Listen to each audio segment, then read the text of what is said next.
Our top story, former Israeli Defence Minister Benny Gantz is urging Prime Minister Benjamin Netanyahu to form a unity government along with members of the opposition in a bid to help secure the release of hostages held by Hamas in Gaza.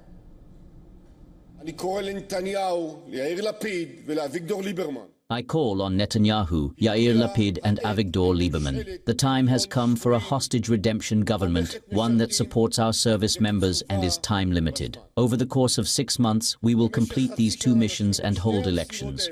The principles would be the government's term begins with a hostage deal that brings them all home.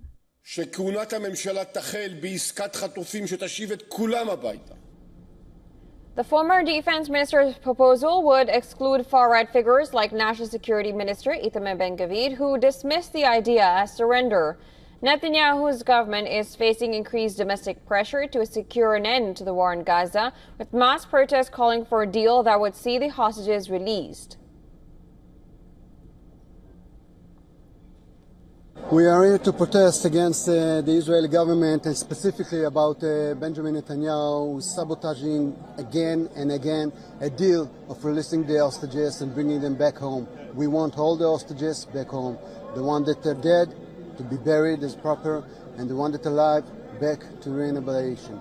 We want them home, and we want them home now, and it's in our hands. Now, out of the 251 hostages taken by Hamas in October 2023 attack, 50 remain in Gaza. Now, U.S. President Donald Trump suggests that fewer than 20 are alive. Israeli officials fear that several of the living hostages are in serious danger of death, at least 2 of them in life-threatening condition and in dire need of medical attention. On the ground, preparations continue for a major Israeli operation to seize Gaza City. Palestinians call it a massacre amid an already looming humanitarian crisis in the city.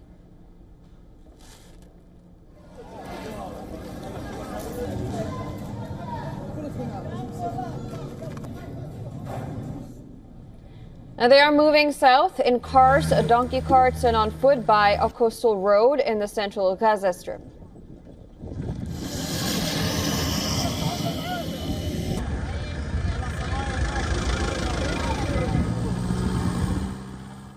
The Israeli occupation is stepping up its bombing, heavily targeting the districts of Zaytun and Sabra. More than 700 homes have been destroyed in these areas since August 6th. In addition, UAVs have caused extensive damage in the southern part of the Zaytun neighborhood, exploding in the middle of homes and completely destroying residential blocks.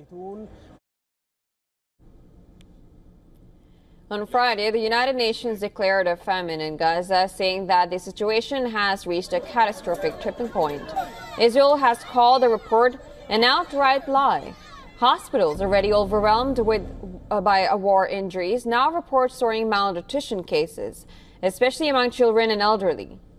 Doctors at Gaza's Al-Shifa hospital say the failure to access IV nutrition is costing lives.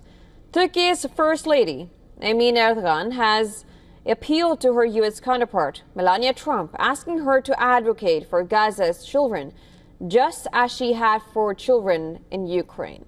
She asked Melania to write to Netanyahu to show mercy to Gaza's children.